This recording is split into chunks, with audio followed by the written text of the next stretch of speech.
On April 16th, 1998, at 3:27 in the morning, Baghdad. The desert slept under a lid of smoke. The air was dry enough to crack. Inside an underground command bunker west of the city, the green glow of a radar console painted tired faces the color of ghosts.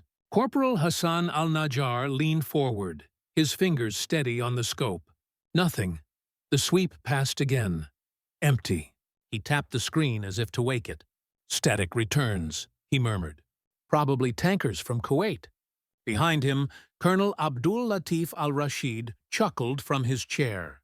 Invisible bombers, invisible planes, he said. Next, the Americans will claim invisible soldiers. The room laughed. The kind of laughter that fills silence before a storm. Coffee cups rattled. Cigarette smoke hung thick under the fluorescent lights. Above them, 35,000 feet high, a black wing cut across the stars. No tail, no reflection, no re derecho. Just the B-2 spirit.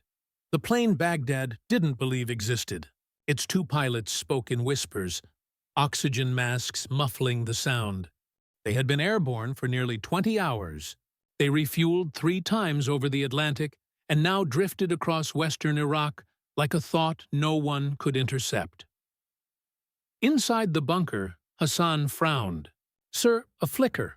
Grid 27 north. The colonel didn't even look. Dust storm. Do you see any aircraft? Any range gates? No, sir. Then it isn't there. At that moment, 6 bomb bay doors yawned open. 16 J-dams slid into the darkness. Each one carried 2,000 pounds of logic. Each one falling silent, guided by coordinates fed from satellites that Saddam's army couldn't even imagine. At 3:30 in the morning, Baghdad ignited. The first blast came without warning.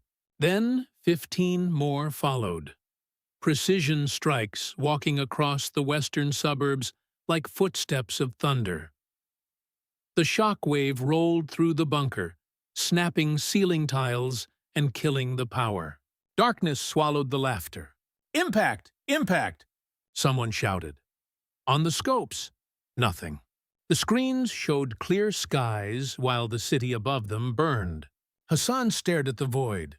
How can something hit us when it doesn't even exist? No one answered. Dust drifted through the red emergency lights. Somewhere above ground, sirens wailed too late. 35,000 feet above, the B-2 turned toward the west, its outline melting into the horizon. The pilots never saw the explosions behind them. They only felt the vibration through the airframe, the pulse of history repeating through composite skin. Down below, Colonel al-Rashid pressed his palms against the console, his reflection trembling in the glass. Minutes earlier, he'd laughed at the idea of an invisible bomber. Now his instruments, his pride, his entire doctrine, all of it, was blind. He whispered, "Find it." But there was nothing left to find. Outside, Baghdad shimmered in a haze of firelight. Power stations darkened one after another. Antennas collapsed. Communication lines went dead. The horizon glowed red, and the sky stayed empty. That night, Iraq learned the meaning of silence. Not the silence before an attack, the silence of the attack. A weapon so quiet, it erased the sound of its own arrival. They laughed at a rumor. Then the rumor erased a city's defenses. This is how America's invisible bomber announced a new kind of war. The world first heard about the bomber in whispers, a plane that couldn't be seen. That rumor reached Baghdad long before the aircraft itself ever did. But even in Washington, it sounded like fiction. A flying wing the size of a football field. No tail, no metal reflections. Just a curved shadow that made radar forget it existed. In 1979, engineers inside a windowless hangar at Palmdale, California, were told to design a ghost. Their orders were impossible. Build a machine that could fly halfway around the world, drop precision weapons, and disappear before anyone knew it had come. They called it the Advanced Technology Bomber. What came out of those hangars would become the B-2 Spirit. Its entire body, every curve, every angle, was built to confuse radar. Metal edges were replaced with composite skin that drank radio waves instead of bouncing them. The intakes were buried, exhaust cooled, surfaces serrated to scatter reflections. Even the bolts were hidden beneath radar-absorbent paint. At first, even test pilots refused to believe it would fly. Without a tail, the aircraft had no natural stability. A gust could flip it. Only computers could keep it alive. 4 processors working 20 times faster than a human brain adjusted its control surfaces hundreds of times per second. "It flies because the computer won't let it crash," one engineer said. The world never saw its first flights. They took off at night from Groom Lake, Area 51, vanishing into black skies. Pilots described it as flying silence itself. No vibration, no roar, just wind slipping past invisible wings. By the mid-1980s, the U.S. Air Force knew it had something extraordinary. But the price was staggering. Each bomber cost over $2 billion. Critics called it madness, a gold-plated fantasy. But in the quiet corridors of the Pentagon, another phrase began circulating. "If it works, we'll own the night forever." When the Cold War ended, skeptics argued the B-2 was obsolete before it even flew. But history was about to make room for it. Saddam Hussein's air defenses were among the most layered in the world. S-75s, S-125s, radars imported from Russia and France. They were designed to catch everything that moved. Everything except a shadow. In 1991, the B-2 still waited behind locked hangar doors. Too secret, too valuable. But by 1998, the ghosts were ready to leave their caves. The aircraft could fly from Missouri to Iraq without landing, refueled mid-air, guided by GPS, no larger than a cigarette pack. Its radar signature was smaller than a bird. The phrase wasn't metaphor, it was physics. To radar operators, it looked like a migrating goose. When the Air Force war-gamed it against Soviet interceptors, the screens stayed blank. No reflections, no echoes, just a hole in the radar field that moved faster than anyone could compute. That was the hole Baghdad would face. While Iraqi technicians adjusted their Soviet-era consoles thousands of miles away in Missouri, hangar doors rolled open. Black triangles crawled into the night, lit only by starlight. A flight line of aircraft worth more than the GDP of small nations, each powered by engines whispering at 250,000 pounds of thrust. As one pilot said, "It doesn't roar like a bomber. It breathes." Inside the cockpit, everything glowed soft blue. 2 men alone in a dark sky, guided by satellites, carrying enough precision firepower to erase a city block with each pass. What Baghdad didn't know, what no radar could admit, was that war was no longer about who saw first. It was about who could not be seen at all. They thought air power was about speed and size. They didn't know the future was silence. On March 24, 1999, at 2:15 in the morning, local time, the air over the desert south of Baghdad trembled with a low electrical hum. Inside an Iraqi early warning station near Karbala, technicians sat in worn swivel chairs, bathed in the green glow of old Soviet consoles. Coffee cups, cigarette burns, exhaustion. Every few seconds, the radar sweep drew another perfect circle across the scope. Clean, flawless, empty. Captain Rafiq Hassan yawned and wrote a note in his logbook. All clear.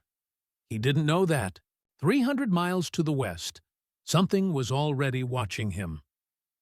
At 35,000 feet, one of 6 B-2 Spirit bombers moved silently toward Baghdad.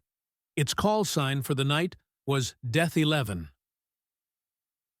The crew had launched from Whiteman Air Force Base in Missouri 19 hours earlier, refueled over the Atlantic, and now drifted across the Iraqi border with their radar absorbers warmed and active.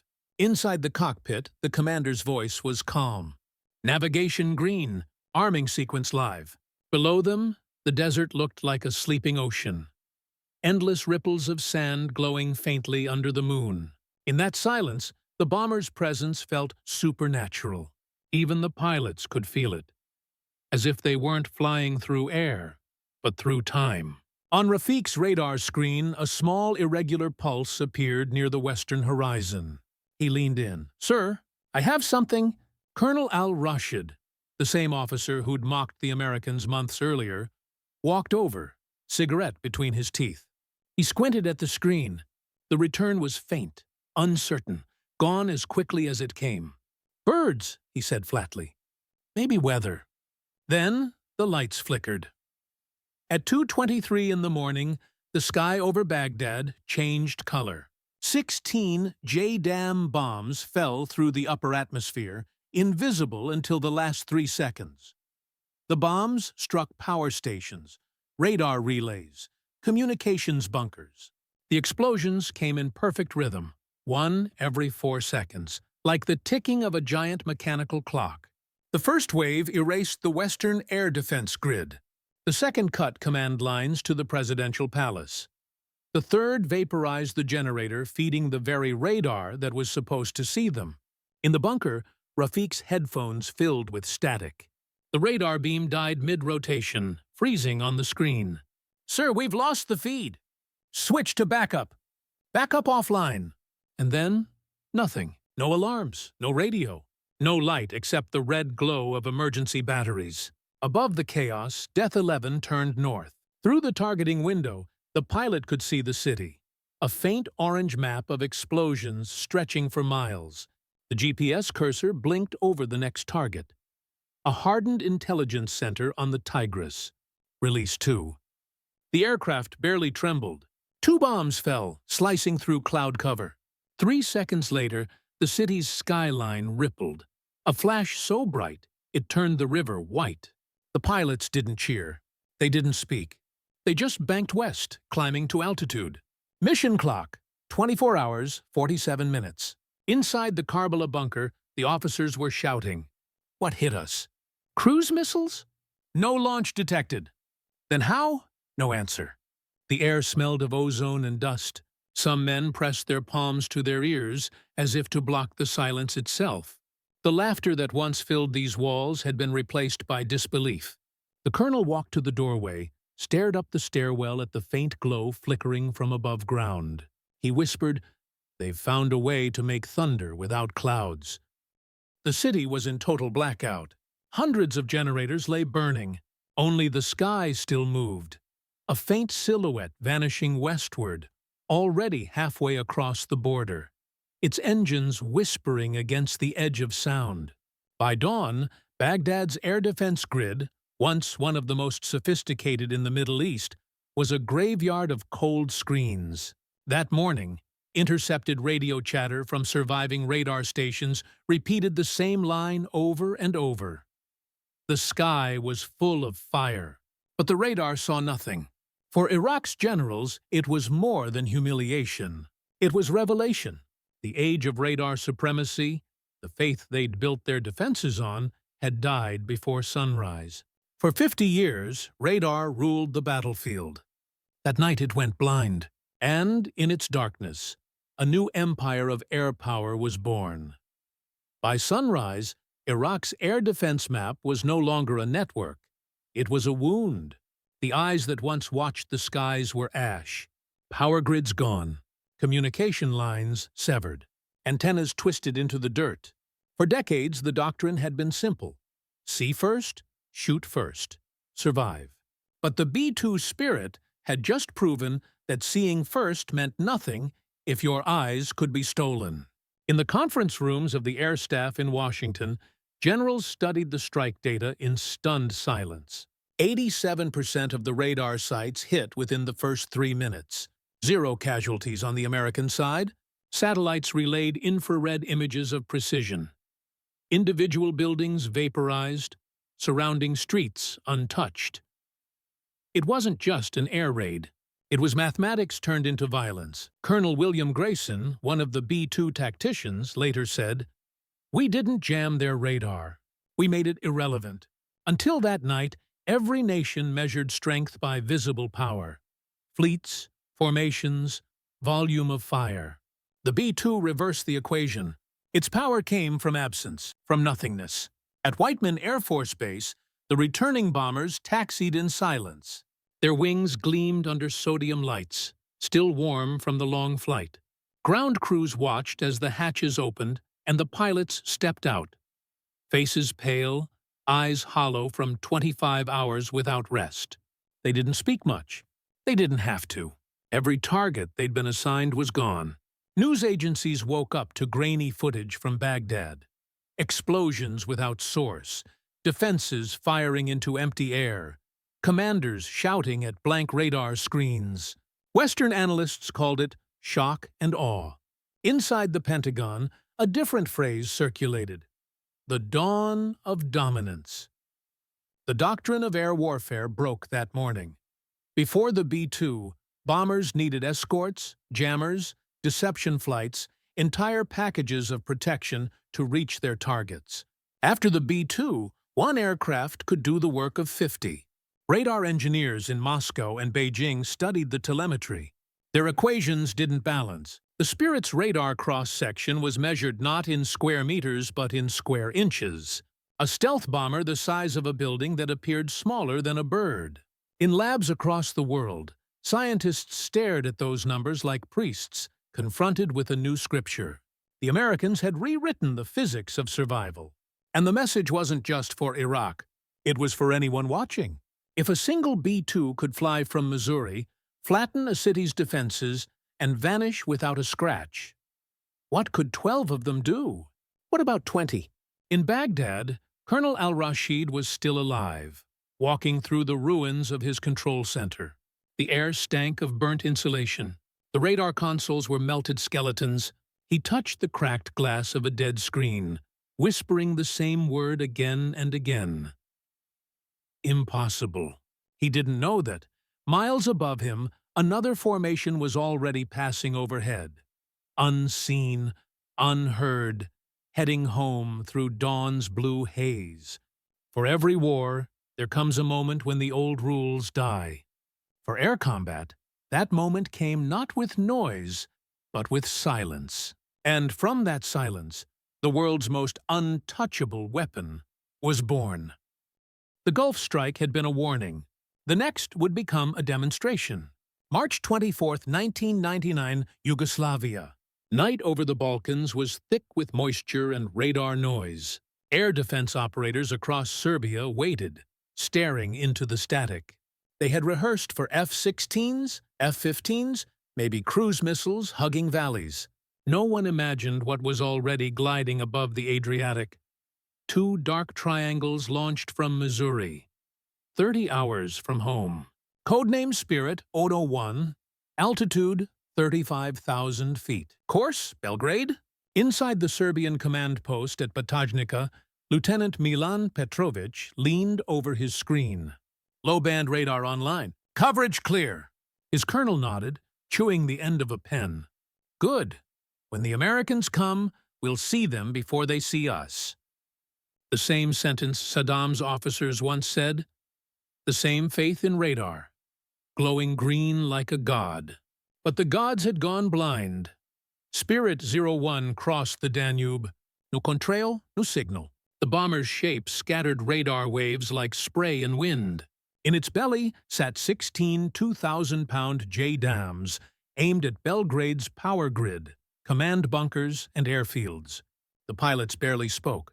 Their cockpit lights were dimmed to red. They were 20 hours into the mission, flying on caffeine and discipline. The commander whispered, "Target confirm. Weapons hot." Down below, the Yugoslav radar scopes shuddered. Tiny spikes, ghost traces that vanished before they could be locked. Petrovic cursed. "It's there! Right there!" Then, nothing. A minute later, the ground began to shake. The first explosion rolled through Belgrade's northern suburbs like a thunderclap inside a tunnel. Windows imploded across miles. Transformers burst in blue arcs. Within seconds, half the capital was dark. Then a second strike, precise enough to sever an air defense cable running beneath a bridge. The system died in silence. In the cockpit of Spirit 01, The pilot noted the detonation flashes through the cloud tops. Package 1 complete. Turning west. Another B-2 was already inbound, aiming for Nish. Each attack was surgical. No area bombing, no carpet fire. Every target pre-programmed by GPS, error margin under 10 feet. From the ground it looked impossible. Bombs falling without planes, fire from nowhere. Serbian soldiers fired into the night, tracer lines clawing at empty sky. They called the invisible attacker the Black Ghost. By dawn, 11 critical sites were gone. Bridges, power plants, military depots, erased. The entire first wave had been flown by just 6 aircraft. Not one was seen, not one was hit. Western reporters later called it the most precise opening night in modern warfare. The B-2s flew from America to Europe and back without stopping. 31 hours in the air. 3 mid-air refuels. Every pilot stepped out to the sound of silence. No cheers, no drumbeat, just the whine of cooling engines and the realization that they had fought a war alone. The Serbs never found a single wreck. They never even recorded a solid radar track. Their commanders finally issued a message to Moscow. New aircraft type. Unseen by all systems. Recommend research. In Washington, the intel brief was shorter. Stealth validated. 0 losses. From that moment, the B-2 was no longer a prototype. It was doctrine. Generals called it the hand of God. To defenders on the ground, it felt like fate. When the last mission ended 78 days later, B-2s had flown less than 1% of the sorties, but destroyed 1/3 of all strategic targets. Factories, bridges, bunkers, command posts, gone with mathematical precision. Petrovich survived. Years later, he would say in an interview, "We never saw it. We only heard the air compress, and then the ground shook. You fight the air itself, and the air wins." The shadow had moved from Baghdad to Belgrade, and it left the same message in every sky it crossed. If you can't see it, you can't stop it. 2 wars, 0 losses. One lesson, invisibility was no longer science fiction. It was American doctrine. The world woke up to a new kind of power. Not a roar, not a flash, just the knowledge that it could strike anywhere, anytime, unseen. By the year 2000, the B-2 spirit wasn't a rumor or an experiment. It was a signature, a message written across the night sky. We can reach you, and you will never see us coming. In hangars at Whiteman Air Force Base, the Black Wings slept under floodlights. The crews who tended them walked with the reverence of priests in a temple.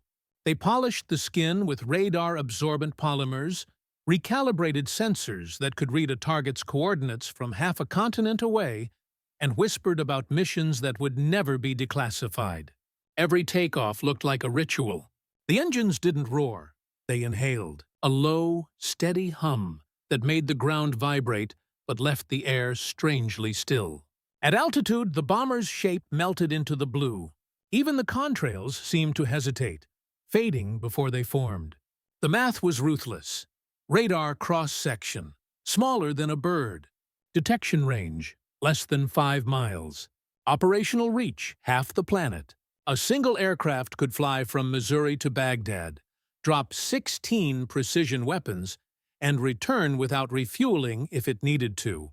When military analysts called it the most survivable machine ever built, they weren't exaggerating. Every surface, every circuit, every contour was designed to make the enemy's weapons blind. And the price of that blindness was absolute control. During the early 2000s, when the first waves of Operation Iraqi Freedom began, the B-2 led the charge. Its bombs didn't just hit targets, they decapitated networks. Command bunkers, fiber nodes, radar arrays, all vanished in the opening hour. The invasion that followed met a military already cut in half. For the men who had laughed years before in those dark Baghdad bunkers, the memory still burned. The soundless thunder. The empty radar. The feeling that even the sky had betrayed them.